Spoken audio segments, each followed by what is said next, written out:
Once again, it's on. Hey, it's yours truly, Lorenzo Ice T. Thomas of the Sports Brothers, and it's now time to talk about some Miami Dolphins football and the NFL draft. All right. So let me just preface this by saying this will be my breakdown. It'll be my opinion. Okay. So some of you may like it. Some of you may, and I am not an expert. Okay. I'm a fan like most of you, but fans got opinions too. So we want to let people know exactly how we feel. Right. So of course, you all know the 2021 NFL draft went down in Cleveland this past weekend. And for NFL fans worldwide, the event, well, it did not disappoint. All right. For Miami Dolphin fans, it's been the moment we have been waiting for ever since the season ended. So big ups going out to the Miami Dolphin fans out there. We have so much to be proud of because in 2020, we finished the season with a surprising 10-6 record. That's right. A record that went 10-6. And then you turn around in the draft and we're sitting at number 3. Thank you, Tunsil.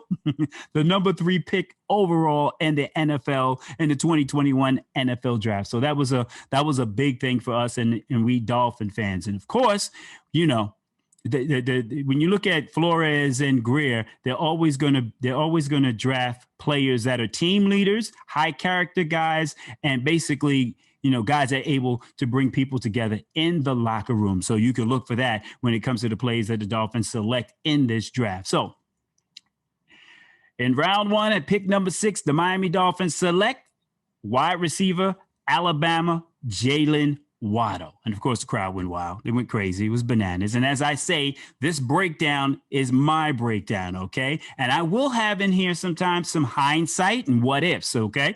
That's how it's going to go down. So, like, after the smoke cleared, right, and Chris Greer, you got to give him big ups, got to give him props. He was basically dominating the offseason with all the wheeling and dealing that he was doing. The Dolphins held the number 6 pick, all right? And they selected Jalen Waddle, who is fast, explosive. He can take the top off the defense. He can take it to the house.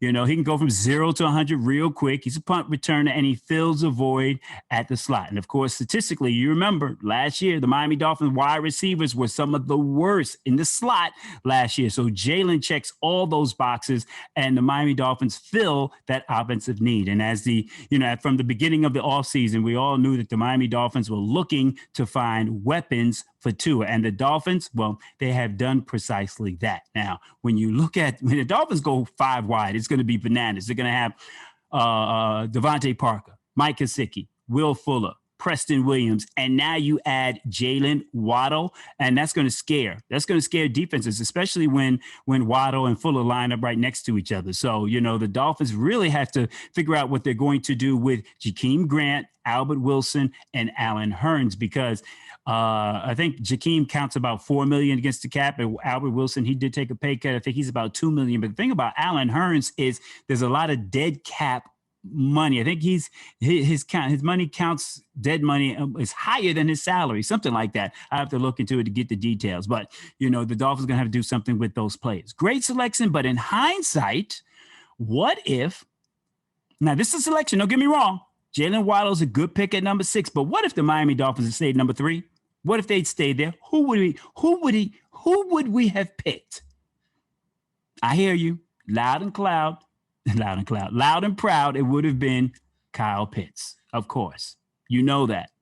And you have to wonder, you have to second guess, you have to play Monday morning quarterback when it comes to this draft and the selections because of all the maneuvers that were done. If the Dolphins stayed at 3, we would have a generational talent that was the best non-quarterback in the draft. Okay. And even we could have picked Jamar Chase if we wanted to, or even some people say we should have selected a quarterback instead of going with a non-quarterback. So, with all of that being said, I have to admit, Jalen Waddle is the perfect fit for this Miami Dolphins offense. All right. But to justify the move, he's got to play like Tyreek Hill. He's got to do that. When you look at all the moves that were made this offseason, he has to play like that. So, but I think overall, Jalen Waddle, number 1, I give it the number 1 draft choice, or at the number 6 position, I give him an A. I give him an A- for that draft position. So it is good, but you have to also say what if. Now, the next pick in the first round, number 18, the Miami Dolphins select Jalen Phillips, defensive end from Miami. This again is an excellent selection that satisfies a severe severe need for the Miami Dolphins. And Jalen was the number one rusher on the Miami Dolphins board. I mean, he has a motor. He's relentless on the edge. I mean, he actually, if y'all remember the reports, he destroyed his pro day. I mean, he was better than anyone out there. And it fills a desperate need at the edge that Brian Flores needs on this defense after trading Shaq Lawson and getting Bernard Rick McKinney. All right. So that's where the void was. Now, the problem with that is Shaq had just signed a 3-year, $30 million deal just last year. So, to get cap relief and improve the linebacker position, the Dolphins moved on from Shaq Lawson.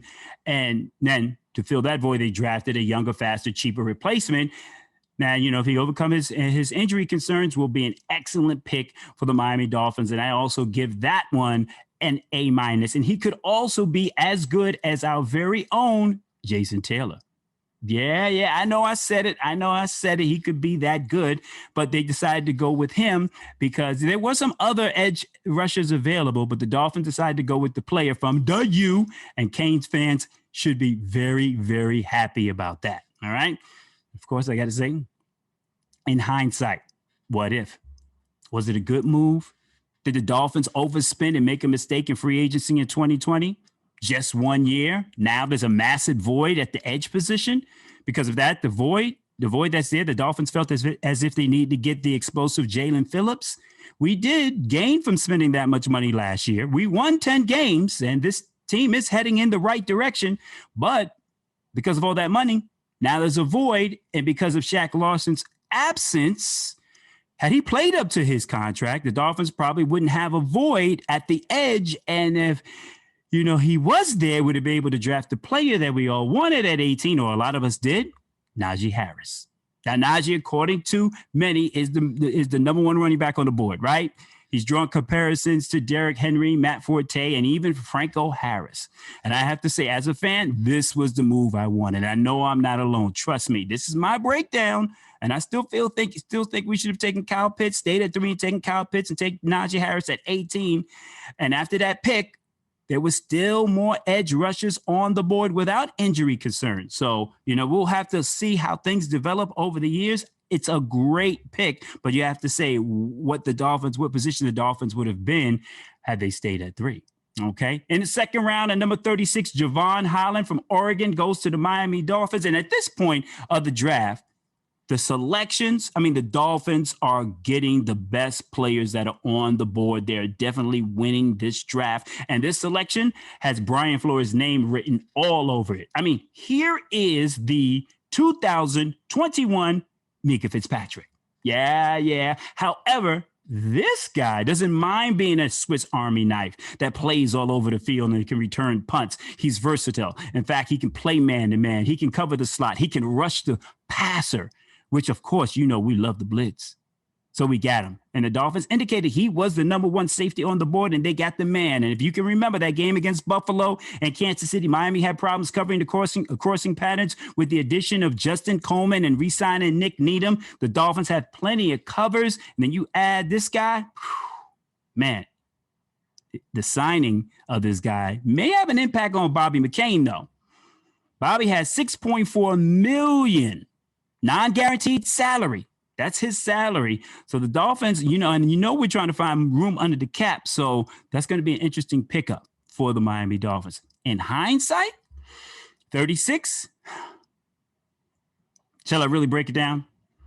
The Dolphins said Javon was the number one safety on the board. So I give the selection, don't get me wrong, I give it an A. All right? Nah, but I got to give it a B+ because what really pissed me off about this selection? And they were prepared for it because you could see how they maneuvered, but they got outmaneuvered. Well, last year they waited on the running back. Remember when Baltimore picked J.K. Dobbins right in front of Miami, and then we didn't get a running back last year? And then this year it happens again. And I believe we were going to select Javonte Williams at 36. It is a need. Yeah. I've heard people say we don't need a running back. But if we had picked Najee Harris or Javonte Williams, y'all would say, yeah, y'all be all happy about it, right? Right? Yeah. And then I've heard some of you say, well, Flores, he's from New England. And, the running backs had running back, the New England had Patriots running back by committee and blah, blah, blah, blah, blah, blah, blah. And it worked for them. Yeah, it did work for New England. New England also had a great QB who was a serious threat at play action. They also had a dominating offensive line. So that worked for them. We don't have that right now. I think we can get there, but we don't have it now. So that's what really made me mad, because I was upset about the Baltimore Ravens jump last year. And then again, it happened this year when the Denver Broncos made a trade with the Atlanta Falcons to pick move right in front of us. And they knew we were going to pick Javonte Williams. I was so mad because I wanted the running back, right? And a running back is weapons for Tua. A running game, that is a weapon for Tua. I heard and read multiple reports that the Dolphins attempted to trade back into the first round and select Najee Harris. And if that is correct, and the Dolphins wanted Javonte Williams at number 36, you got to say, yeah, they want to upgrade the running back position. You have to at least say that to yourself. It is a need if those reports are true, and they really try to do that. So it's not fair to say that the Dolphins don't need a running back. Yes, as a fan, it's personal. I took it personal when the Denver Broncos traded right in front of us, knowing we were about to, there was a high possibility we were about to draft a running back, because everyone said we needed a running back. But since we did miss out on the running back, and, they didn't trade away the farm to do that, it says that the team does have confidence in Miles, Ahmad, and Malcolm. So, with that being said, we can, and when that happened, you had to say, you notice how quick the picks were coming in. I mean, they were so prepared for that after Javonte was gone. Before you know it, the pick was in, and Chris Greer and Brian Flores were so prepared for anything, and they selected Javon Holland. And it is an excellent pick based on how the draft developed. So that's another player that may be starting on day one. So you have to give the Dolphins credit for that. Now, round 2, pick number 42, Liam Eichenberg, all right, offensive tackle from Notre Dame. Now, after the Broncos jumped in front of the Miami Dolphins, right? Remember that happened, right? Chris Greer and Brian Flores weren't taking any chances on missing out on a player that they coveted, right? They didn't want to take that chance so much that they traded a 3rd-round pick in the 2020 draft to move up from 50 to 42 to select Liam. And the thing about Liam is that Flores loves players that have versatility. He played left tackle. He played left tackle, but he has the ability to play right and left tackle. And he may be the player that is protecting Tua's blind side. I grade this selection a B-. In hindsight, what if? I really can't play Monday morning quarterback with this selection. But yes, I can. Giving up a 3rd rounder in 2022 means that Liam needs to start right away. I mean, we may never know if the Dolphins really wanted to move up for 36 to secure Javonte Williams. But they made sure they got Liam, the offensive tackle. They gave up an extra pick. And even when analysts said that his ability to, to use leverage and work with his hands and makes you wonder if he would succeed. I mean, some analysts said that he's kind of weak in those areas. So, and then we even had, a need for the center position that needs to be upgraded. But Landon Dickerson was gone at 37. Trevin Jenkins was gone at 39. And I also liked Aaron Banks too.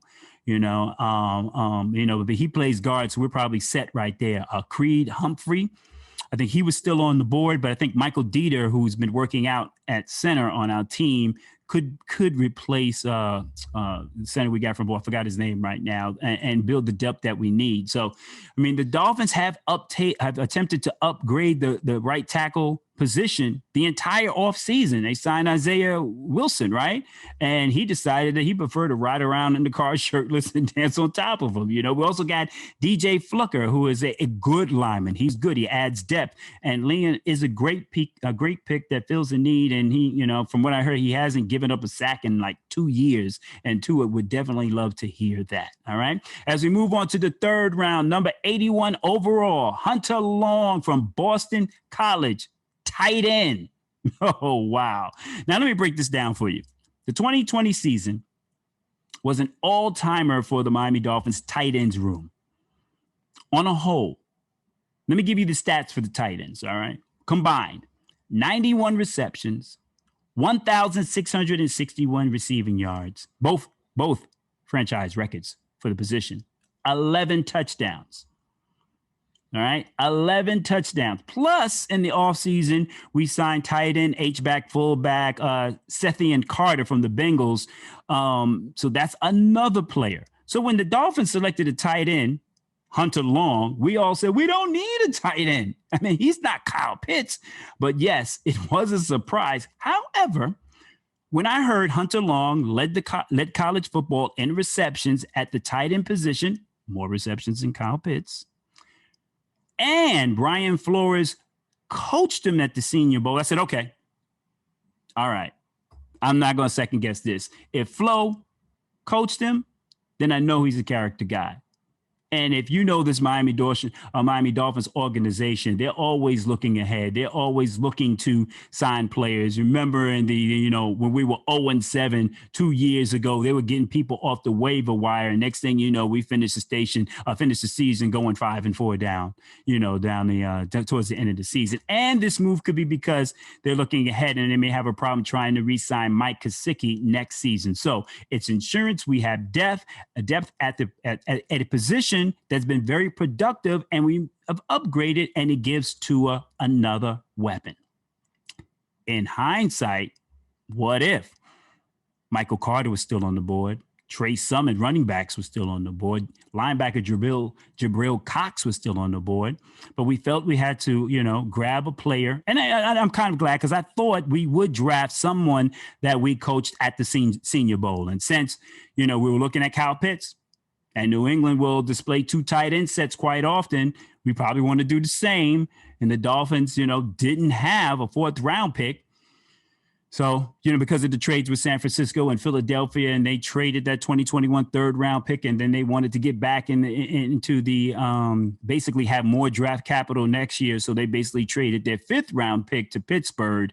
And so next year they have now 2 4th round picks. And basically he was sitting around forever waiting for the Dolphins to pick again. And then in round 7, the Dolphins went ahead and picked at number 231, Larnell Coleman, offensive tackle, UMass. It was so cute. I don't know if you had a chance to see. It was so cute when Coach Flo had his sons announce the pick. So, he's one of the best. I don't know if you saw the interview with him and the writer from the Sun Sentinel, Saeed. I think that's his name. I don't want to butcher it. But when they were talking about basically having a fashion show face-off where, they'll do the runway together. And it's almost like, how can you be critical of this guy because we love him so much, So, just got to love Flo. And they do know what they're doing. And like in the 7th round, the 244 overall, Gerard Dokes, running back from Cincinnati. Now, if you remember last year, Malcolm Perry was selected in the 7th round, and he made the team, and he also made a few plays. So who's to say that this brother may not make an impact? All right. You got to beat Mal Gadsden's out and Malcolm. But you know what? I think he might end up replacing Patrick Laird. Yeah, and Patrick is still in the doghouse for fumbling the ball in a couple of games. You remember those games where he fumbled the ball. So that brings us to the end of the draft. The Miami Dolphins, overall, I have to give them a B+ grade. And when it's all said and done, when you go back before the trade, you have to ask yourself, was it a good move? Should we have stayed at number 3? The draft capital that remains after that transaction is just one number 1 draft choice from 2023. We have San Francisco's number 1 from 2023. That's all we have left from that trade. There's no 3rd rounder, no 1st rounder next year. All right. And it all depends on how well the 49ers played, because we traded our pick to the Eagles. So if the 49ers ball out this year, we're going to be at the end of the draft. All right. If we ball out, they'll be at the end of the draft. All right. So that's why this one right here was so crucial for us to get it perfect. Now, and I must say that I am thrilled with the draft. I'm thrilled with what Chris Greer and Brian Flores have done. When the smoke clears and you see we stayed at 6, I'm happy. Dolphins, we know what it was like under previous administration. These guys get it. These guys know exactly what they're doing, and they get it. So we're not mad about that. But the only thing is maybe Chris got a little too cute maybe, maybe we know he knows how to manipulate the draft. We know that, and he's going to continue to do so. But a lot of selections, when you really think about it, I think a lot of selection had a lot to do with money. I think it was money. Like, instead of paying the number 3 pick, we're paying the number 6 pick. Trading the 5th round selection in this year's draft to get draft capital and next year because, we're trying to get money to sign all the rookies under this year's cap. So when it's all said and done, that could have been the method to his madness. That could have been the reasons why he made some of those trades. They'll probably never tell us, but those are probably some of the main reasons because, we're fighting to, get these rookies under the cap. So, well, they did sign 2 unrestricted college free agents from Middle Tennessee State offensive lineman Robert Jones. Welcome to the Miami Dolphins. And also from Indiana, defensive tackle Jerome Johnson has joined the Dolphins as well. We got some big boys, some beef, and they could definitely help us out in the trenches because we all know that's exactly where the game is won. So when it's all said and done, I have to say I trust the process. I've been a longtime Dolphins fan. I am invested. All right. Blood, sweat, tears, and finances. So, I can question some of these decisions and you can too. So, and I have to give the Dolphins draft overall a B+. Now, why didn't they get an A? Well, first, let me say they filled needs. They selected players that are going to start day one. And that's what you want from the draft. So, provided how the draft fell, they were able to get players that are also going to add some depth. They're already a good team, and they got high character guys. So that's why I give it a B+ because of how everything fell. But this could have been the greatest draft ever. Don't get me wrong. It's a good draft, but I wanted a great draft. What if we stayed at 3? Kyle Pitts at number 3. Najee Harris at 18. We didn't get either of them. And we wanted them. That's the thing. We wanted those people. So I got to go back to that. But, and secondly, we missed out on the running back, right? Last year, we missed out on running back because Baltimore selected J.K. Dobbins right in front of us. Then happened again this year. Denver jumps in front of us by trading with Atlanta and selecting Javonte Williams. And we were sitting there. They knew, everybody knew we were going to pick a running back. Everybody knew, How could you let that happen again? The front office has done a great job all off season long. And right here on draft day, that happens again. But what's probably going to happen? They sat there and said, okay, we're not going to trade the farm to do that. We'll sign that free agent running back that we attempted to sign last year, who actually went ring chasing with the Chiefs, Le'Veon Bell. Yeah, maybe he can help. So those were the conversations they probably had, and then we'll probably look for a running back next year. So it's a B+ grade for those reasons. But the selections of Waddle and Phillips, I love. But I sure would have loved to get Pitts and Harris. I would have loved it. Anyway, well, that does it for this edition of the Miami Dolphins Draft 2021. My name is Lorenzo Ice-T Thomas of the Sports Brothers. Until next time, peace and be wise. I'm gone. See ya.